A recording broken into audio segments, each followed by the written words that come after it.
Ben Nevert, le seul modèle masculin que j'avais, c'était Bob l'éponge de Combini. Ok, d'accord. Je dis pas que je suis un mec déconstruit. Ok, bon. Non, mais franchement, je vais vous dire une chose, ça commence à être abusé. Ce YouTube Premium là commence à me faire chier. Non, mais soyons tout à fait honnêtes, ça commence à être abusé. Que je suis un mec déconstruit parce que pour moi, être déconstruit, ça n'existe pas. Il n'y a pas un jour où il y a la grande maison des gens déconstruits, tu frappes à la porte, on dit hey, bienvenue, vous êtes déconstruits, allez, c'est par ici. Donc ça n'existe pas. Je pense qu'à 80 ans, j'aurai encore plein de choses à déconstruire. En tout cas, c'est clair qu'aujourd'hui, j'ai déconstruit beaucoup de choses de la virilité. Speech. J'étais un enfant déjà plus petit que tout le monde. Très tôt, on s'est rendu compte que j'avais un problème. Je l'ai vu dans la rue, lui.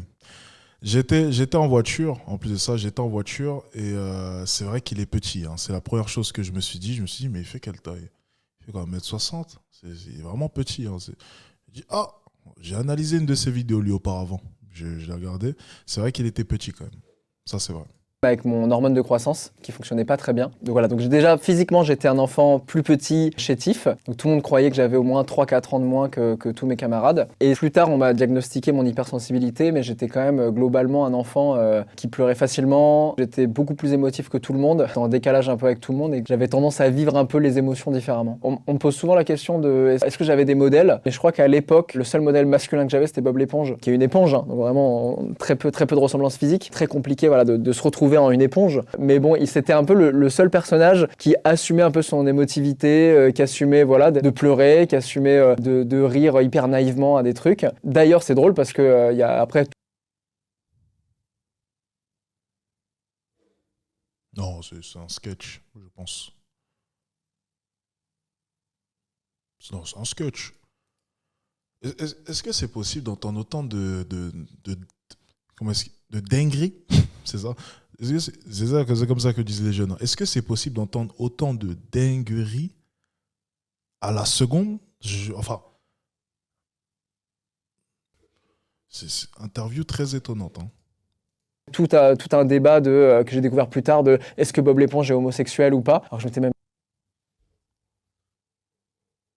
jamais posé la question de faire ce rapport entre son comportement et son orientation sexuelle. Dans la cour de récré, il y a quand même une espèce de pyramide, la jungle pyramide, tu vois, la pyramide de l'existence où c'est vraiment la survie, c'est en haut les garçons, tout en bas les filles, et au milieu, c'est ce qu'on appelle des mecs efféminés. J'étais pas forcément très armé dans la cour de récré virile. Et je crois que très tôt, je me rendais quand même compte que j'étais en vrai décalage avec les autres. Et je crois que tous les ex-enfants qui étaient un peu en décalage vont comprendre ce que je dis. On se crée une espèce de petite bulle où on se dit que forcément, il y a un moment, moi j'attendais ma lettre de Poudlard. Je me dis, tu sais, je fixais ma cheminée tous les jours et je me disais, ok là, c'est sûr, ça va arriver en trombe comme ça va virevolter partout dans la pièce. Et je vais faire... Qui m'a envoyé cette vidéo, les gars? La personne qui m'a envoyé cette vidéo, je pense qu'elle ne m'aime pas. Soyons tout à fait honnêtes. Hein. Ok, c'est donc pour ça, très tôt, on te fait comprendre que l'émotionnel n'est pas associé au mec et que c'est plutôt la rationalité qui est associée au mec. Donc ce qu'on pourrait dire viril en fait. La virilité chez les hommes, c'est un truc plutôt rationnel et la féminité chez les femmes, c'est un truc plutôt émotionnel. Pas de chance, j'étais vraiment plutôt dans l'émotionnel que dans le rationnel. Les gens qui m'ont fait remarquer ces choses-là, c'est autant des camarades de classe, de mecs qui me le disaient directement, qui disaient mais ça, tu réagis comme une fille, tu pleures comme une fille, nanana. Après même des instituteurs ou des institutrices aussi qui me le disaient. Hein. J'ai vraiment eu une scène en primaire, je pleurais dans la cour de récré et en fait une institutrice qui vient me voir et qui me dit mais il faut pas pleurer, t'es pas une fille en fait, il faut que tu deviennes un vrai petit garçon. Et je me suis dit waouh, ok, qu'est-ce que ça veut dire? Et puis bah évidemment après ça a été même plus tard avec les filles. Dès que j'ai commencé à essayer de draguer des filles, c'était ah mais non mais Ah, parce que t'aimes les filles? De par son discours, j'aurais pensé que... Enfin... Ok. D'accord, j'aurais pensé que... Enfin, bon... D'accord. toi t'es comme mon petit frère, ou non mais toi t'es beaucoup trop gentil, ou je peux pas sortir avec un mec plus petit que moi. Voilà, donc c'est un système où tout le monde joue un petit peu ce jeu-là. Je dis pas que je suis un mec déconstruit parce que pour moi être déconstruit ça n'existe pas. Il y a pas un jour où il y a la grande maison des gens déconstruits, tu frappes à la porte, on dit hey, bienvenue, vous êtes déconstruits, allez c'est par ici.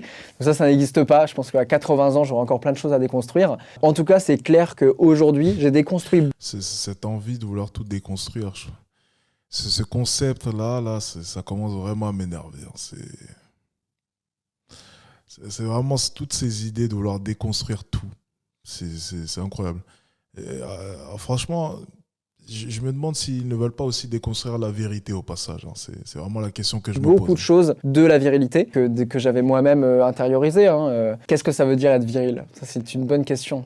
Qu'est-ce que ça veut dire être féminine? Ça aussi, c'est une très bonne question. J'invite tout le monde à arriver à répondre à ça. Est-ce que la virilité, c'est être grand, musclé, taire ses émotions? La réponse est non. Si la virilité, on prend la définition et que c'est juste ce qu'on considère. C'est des bonnes questions. Et qu'est-ce que la vérité? Qu'est-ce que la virilité et qu'est-ce que la féminité? C'est des questions auxquelles est-ce qu'il faut répondre. Moi, je vais vous répondre assez simplement. Une personne qui va être virile va être une personne qui répond au code du genre féminin. C'est aussi simple que ça. Ça va être une personne qui répond au code de celui-ci, de ce qu'elles aiment, de leur goût, plus précisément. Une personne qui va paraître virile est une personne qui présente toutes les caractéristiques qui vont plaire aux femmes. Mais les vraies caractéristiques qui plaisent aux femmes, hein. Parce qu'un homme qui est trop attentionné, trop gentleman, trop ceci, trop cela, ce n'est pas ce qui plaît aux femmes. Il y a d'autres caractéristiques cachées qui plaisent aux femmes et que vous connaissez sûrement.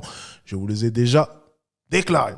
Bon, on garde ça secret, bien entendu, tout est dans mes formations, mais bien entendu, une personne qui va être virile vraiment, qui va faire preuve de virilité, est une personne qui va répondre du coup à ces codes que les femmes recherchent tant. Et pareil pour la féminité, bien entendu. C'est à peu près pareil. Être un homme, dans ces cas-là, c'est n'importe quoi. Pleurer, c'est viril, rire, c'est viril, exprimer ses émotions, c'est viril. Donc voilà, je pense que la virilité comme la féminité, c'est deux termes qui veulent pas dire grand-chose aujourd'hui, mais au-delà des... Ça veut dire quelque chose si tu creuses un peu les ménages, hein. T'es viril vis-à-vis de qui? Généralement, tu vas rarement chercher à être viril aux yeux d'un autre homme. On est bien d'accord. Généralement, lorsque tu vas parler de virilité, forcément, il y aura les femmes qui seront en jeu, la vision des femmes. C'est pour ça que la théorie que je t'avance depuis tout à l'heure, c'est que, c'est même pas une théorie même, si on réfléchit honnêtement, c'est exactement ça, c'est que la virilité, ce qui va constituer ta virilité, ce sera à travers la vision qu'auront les femmes de toi.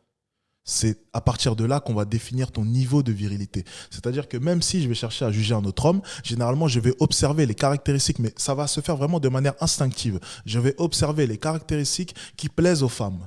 Est-il viril? Je vais regarder s'il a confiance en lui, s'il se tient droit, Enfin, ça va être bien sûr une accumulation de plein d'éléments qui vont dégager ce sentiment de virilité. Mais si on analyse chacun des éléments bout à bout, eh bien là, on peut repérer. Bon, de toute manière, j'en parle dans la formation Piliers du charisme. Donc n'hésitez pas, les amis, elle est en description. Des termes. Et bien entendu, oui, mon ami, il y a des niveaux de virilité, bien entendu. C'est des choses qui nous bloquent énormément dans nos comportements. En fait, c'est un mythe, la virilité, tu vois, ça n'a jamais existé et on essaie de correspondre à un truc qui n'existe pas. Et donc, forcément, si ça n'existe pas, on n'est pas forcément nous-mêmes. Et il y a un moment où ça éclate. Et tu vas découvrir la réalité sur la virilité le jour où tu vas rentrer chez toi et que ta femme sera en train de se faire poutrer par un homme viril. Et là, tu te diras, ah, qu'est-ce qu'il avait de plus? Ah, pourquoi est-ce qu'elle m'a trompé?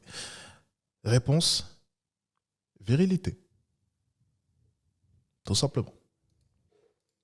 Soit à 20 ans, à 30 ans, à 40 ans, etc. Et je crois que le message, c'est assumez-vous en tant que mec. Essayez pas d'être cool, parce que plus on essaie d'être cool, moins on l'est. C'est en étant soi-même qu'on devient cool. What? C'est en étant soi-même qu'on devient cool. Alors, je vais déconstruire cette idée, vu qu'on aime bien tout déconstruire. Déjà, être soi-même, ça ne veut rien dire. Je le répète, être soi est un concept fluctuant par les temps qui courent. Ça n'a aucun sens d'être soi-même, on évolue constamment. C'est-à-dire qu'un timide n'est pas voué à être timide toute sa vie. Non, ne restez pas vous-même, cherchez à évoluer. Être timide ne veut rien dire. Manquer de confiance en soi, peu importe l'appellation, être vous-même, ça ne veut rien dire. Je le répète encore une fois, être soi est un concept fluctuant par les temps qui courent. Être soi, ça n'existe pas. Ne soyez pas vous. Et je vais dire encore une autre chose qui va peut-être vous blesser, le naturel de certains n'est pas intéressant. Je le répète, le naturel de certains n'est pas intéressant. Alors restez vous-même, non, non, non, non et non. Ne restez pas vous-même, c'est des conneries, croyez-moi. Ça c'est le monde des bisounours, hein. C'est pas la réalité. Allez, on enchaîne. Toujours des interviews de merde, hein. Ben, je comprends pourquoi est-ce qu'ils ont enlevé l'espace commentaire, hein. J'imagine que les gens ont dû l'allumer un peu parce que là, c'est un ramassis de conneries. Et bien sûr, ça a été présenté par qui?